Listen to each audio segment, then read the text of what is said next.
नमस्कार बैलगाडी मालक. आज दिनांक 4 जुलै 2026 यशवंत बाबा केसरी भव्य दिव्य आदत बैल मैदान मौजे सिद्धेश्वर कोरोली तालुका खटाव जिल्हा सातारा पावसामुळे रद्द झालं.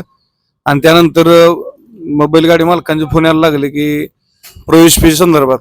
तर काय झालं, आता पावसामुळे मैदान कॅन्सल झालेलं आहे पूर्णपणे. मैदानाची पुढील तारीख आयोजकांनी सांगितलेलं आहे दिनू शेटने की लवकर जाहीर केलं जाईल. फक्त आता विषय असा झाला की जे नोंदी केलेल्या आहेत बैलगाडी मालकांनी त्यांचे पैसे, तर या ठिकाणी अखिल भारतीय बैलगाडी संघटना महाराष्ट्र राज्य पदाधिकारी पहिलवान विलास देशमुख आहे, त्याचबरोबर अखिल भारतीय बैलगाडी संघटना खटाव तालुका पदाधिकारी अनिल आप्पा असतील, राहुल बापू असतील, सतीश ओलेकर, संजू भाऊ, रवी फाळके जे पदाधिकारी आहेत खटाव तालुक्यातले, त्यांच्याशी चर्चा झाली आहे. त्यांनी सांगितलेलं आहे की सगळ्यांचे पैसे रिटर्न देऊन टाका. आयोजकांनी सांगितले सगळे पैसे रिटर्न मिळतील. फक्त आज शनिवार म्हणजे काय झाले, आता काल ट्रान्झॅक्शनमुळे काय आता ट्रान्झॅक्शन होत नाही, त्यामुळे उद्यापासून होईल. फक्त बैलगाडी मालकांना विनंती आहे, आपण ज्यांच्याकडून नोंद केली, म्हणजे समजा माझ्याकडे तुम्ही नोंद केली तर माझ्याकडेच मलाच कॉल करायचा. समजा दिनू शेटच्या नावं गेली तर दिनू शेटलाच कॉल करा. आणि बाकी जे नंबर होते ऑनलाईनला बॅनरवरती ज्यांच्याकडे तुम्ही नोंद केली आणि ज्यांच्याकडून तुम्हाला पावती आल्यात त्यांनाच तुम्ही कॉल करा. इतर तर कोणाला कॉल करू नका. मग तुम्हाला एक पावती दोन पावती असतील ते पैसे भेटतील. आणि आयोजकांनी सांगितलेलं आहे. दुसरी गोष्ट सगळ्यात महत्वाचं, बरेचसे फोन आले आता दिनू शेटला आलेले की पैशा संदर्भातच. तर ते मी पुन्हा एकदा सांगतो, ज्यांच्याकडे तुम्ही नोंद केली त्यांनाच कॉल करा, तुमचे पैसे त्यांच्याकडून भेटतील.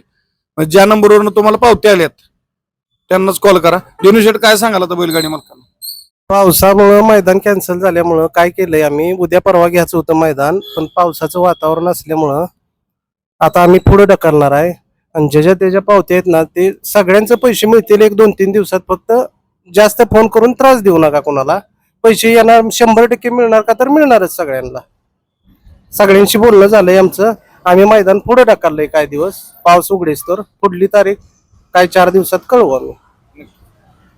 माझी आता बैलगाडी मालकांना विनंती आहे, आपण आता लक्षात घ्या, जे ऑनलाईन नोंद केलीत पुन्हा शकता, ज्यांच्याकडे तुम्ही नोंद केली त्यांनाच कॉल करा आणि त्यांच्याकडूनच ते ज्या नंबरवरून तुम्हाला पावत्या आल्यात तिथंच फोन करा आणि तुमचे पैसे रिटर्न भेटतील. 1-2 दिवसात तुमचे पैसे सगळ्यांचे भेटून जातील. घाय गडबड करू नका. सविस्तर मध्ये पैशाची अडचण नाही. या ठिकाणी संघटनेच बोलणं झाले ना? हा, संघटनेशी बोलणं झालंय. त्यामुळे काय अडचण नाही. 1 रुपया कोणाचा राहणार नाही. फक्त आजचा दिवस थोडं लिमिट नसल्यामुळे, म्हणजे आज शनिवार आहे, उद्या रविवार आहे, रविवार सोमवार या 2 दिवसामध्ये सगळे कव्हर होतील पावत्या जेवढ्या नोंद आहेत तेवढ्या. फक्त बैलगाडी मालकांनी विनंती, शेजारी कोण असेल तर ते डायरेक्ट आले तरी पेमेंट मिळेल त्यांना.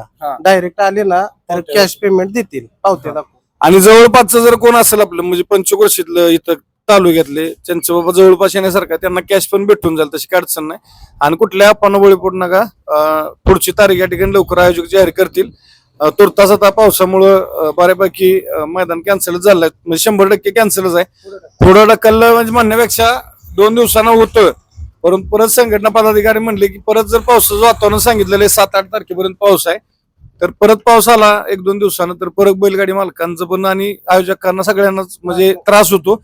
त्या अनुषंगानं पूर्णपणे मैदान कॅन्सल आहे. पुढील तारीख लवकर जाईल. फक्त नोंद तुमची ज्यांच्याकडे गेली त्यांच्याकडून तुम्ही फोन करा, तुमचे पैसे भेटून जातील. आणि काय अडचण उद्यापासून फोन करा, रविवारपासून सकाळपासून. पेमेंट आहे काय त्यांच्याकडे, ती पेमेंट डायरेक्ट ते ट्रान्सफर करतील मनानच.